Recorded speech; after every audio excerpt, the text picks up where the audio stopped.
Hello friends, कैसे हैं आप सब। उम्मीद है आप गर्मियाँ एंजॉय कर रहे होंगे। इस मौसम के ताज़ा फ्रूट इस्तेमाल करें, मज़े करें, क्योंकि ये सर्दियों में नहीं आने। सर्दियों में और फ्रूट्स की अलग वैरायटी पैदा किए हुए हैं, लोग उसे एंजॉय करते हैं।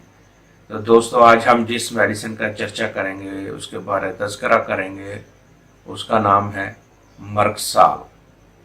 दोस्तों, ये मेडिसिन पारा से बनती है, मगर इसके इंतहाई ज़बरदस्त फ़ायदे हैं।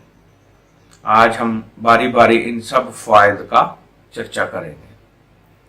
इसमें दोस्तों अलामात जो है रात के वक्त शिद्दत इख्तियार करती हैं।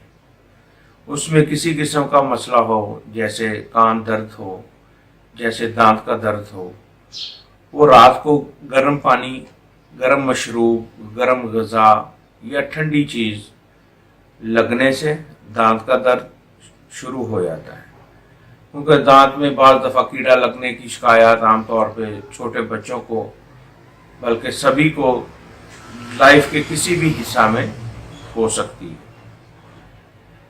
ये आसान सी मेडिसिन हर हमारे दोस्त जो हमारे वीडियोस देखते हैं उनके घरों में होनी चाहिए, क्योंकि एमरजेंसी में ये बहुत अच्छा काम करती है। इसमें अलामात रात के वक्त शिद्दत अख्तियार करती हैं। मुंह से सोते वक्त राल भी निकलती है। ये आमतौर पर बच्चों में बहुत ज़्यादा इसका इस्तेमाल है। मरीज सुबह आके हमें बताता है कि वो रात सोते वक्त, या पेशेंट का जो लवाहक है वो आके बताते हैं कि बच्चा जब रात को सोता है तो उसके मुंह से राल निकलती है। तो राल निकलने की ये बहुत अच्छी मेडिसिन है। दूसरा, इसमें पसीना कसरत से आता है। कोई भी मसला हो उसमें पसीना कसरत से आता है, मगर उसके मर्ज में अफाका नहीं होता। दोस्तों, इसमें मरतूब मौसम, जैसे ही मरतूब मौसम, अब लफ्ज़ है मरतूब मौसम, इसमें ज़ुकाम जो है वो मरतूब मौसम में ज़्यादा हो जाता है। और सब्जी माइल जो मवाद है ज़ुकाम का, वो सब्जी माइल होता है। मगर मरतूब मौसम, एसी वाले कमरों में रहने वाले लोग या कूलरों के आगे सोने वाले लोग, ये बंद कमरों में वो भी मौसम को मरतूब बना के सो रहे होते हैं, तब भी ये उनके लिए फ़ायदेमंद है। गर्मियों में कुछ लोग सोते हैं, मगर ये चूँकि मौसम जैसे ही बदलता है, गर्मी से ठंड में और ठंड से फिर मरतूब मौसम जब शुरू होता है, तब उनका ज़ुकाम जो है वो शुरू हो जाता है। उसमें जो मवाद होता है वो सब्ज़ी माइल होता है, सब्ज़ी माइल जर्द।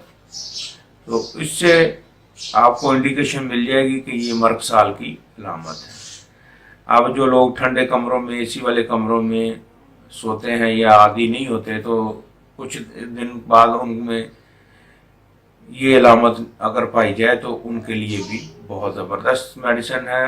बंद कमरों में अगर कूलर चला के लोग सोते हैं, अगले दिन सुबह उठते हैं तो उनको ज़ुकाम होया होता है, उसके लिए भी ये बड़ी अच्छी मेडिसिन। दोस्तों, इसमें जो दांत का दर्द है, ये अक्सर इसकी तकालीफ जो है रात को ही सामने आती हैं। रात के वक्त, रात के किसी औकात में मुंह का जायका इसके मरीज़ का तांबे जैसा होता है, राल कसरत से आती है, और दांत दर्द जो है वो रात को होता है। उसको, उसकी कमी जो है वो बैरूनी तौर पर आप रुखसार को, अपने गाल को सहलाएंगे तो उससे दर्द में कमी आ जाती है। यानी तवज्जो जो है वो बढ़ जाती है पेशेंट की अपनी खुद ही, और उसे उसको दर्द में कमी महसूस होती है। तो रात को किसी किस्म की दर्द दांतों में और कान में, बच्चा कान को पकड़ता है, ये इसकी जनरल अलामात में आपको मुख्तसरन बयान कर रहा हूँ। वैसे तो हज़ारों अलामात हैं, मगर जिस बेस पर हमने मेडिसिन देनी है वो यही है कि उसकी जो है कमी गाल को सहलाने से होती है दांत दर्द को। मुंह का जायका, दांत जैसे धात मुंह में रखी हुई है ऐसा उसका जायका हो जाता है, मेटालिक। दूसरा, ये मम्प्स में यानी कान फेड़े और मुख्तलिफ इलाकों में इसको मुख्तलिफ कहा जाता है। इंग्लिश में मैं आपको बता देता हूँ कि इसको कॉन्फिडे या सॉरी मम्प्स कहते हैं। मम्प्स यानी ये वो गदूद जो कानों के नीचे होते हैं, ये बढ़ जाते हैं। इसमें पेरिटोनाइनियम एक मेडिसिन है, वो भी काम आती है, मगर ये सबसे बेस्ट है। तो आप ये इस्तेमाल करें, इंशाल्लाह आप देखेंगे कि मरीज ठीक हो जाएगा। दोस्तों, इसमें बैरूनी हरारत से भी तकालीफ में इजाफा होता है, या दांत दर्द जो है इसमें ज्यादती हो जाती है बैरूनी हरारत से। तो इसमें साथ पेचिश, अगर अलहदा से इसमें पेचिश जिसके साथ आँव आती है, म्यूकस आता है साथ, ये उसके लिए भी बड़ी ज़बरदस्त मेडिसिन है। फोड़े, ज़ख़म जिसमें शिद्दत रात के वक़्त आए, ये उनके लिए भी, कार्बंकल्स जिनके मुंह बन जाते हैं ऐसे फोड़े और रात को वो शिद्दत इख्तियार करते हैं, ये उनके लिए बेहतरीन मेडिसिन है। इसको 30 में इस्तेमाल करें, 200 में इस्तेमाल करें। अगर कोई मसला बने, अगर कोई बातचीत समझ ना आए तो आप काइंडली व्हाट्सएप नंबर में हमसे रब्ता करें। हमारी लाइन्स 24 घंटे आप लोगों के लिए खुली हुई हैं। हमारी इस एपिसोड को सब्सक्राइब करें और शेयर करें ताकि दूसरे लोग भी इससे फ़ायदा उठाएं। जो दूसरों के खैर का जज्बा लेके आए हैं उनको अप्रिशिएट करें और इनको ज़्यादा से ज़्यादा शेयर करें और सब्सक्राइब भी करें। शुक्रिया।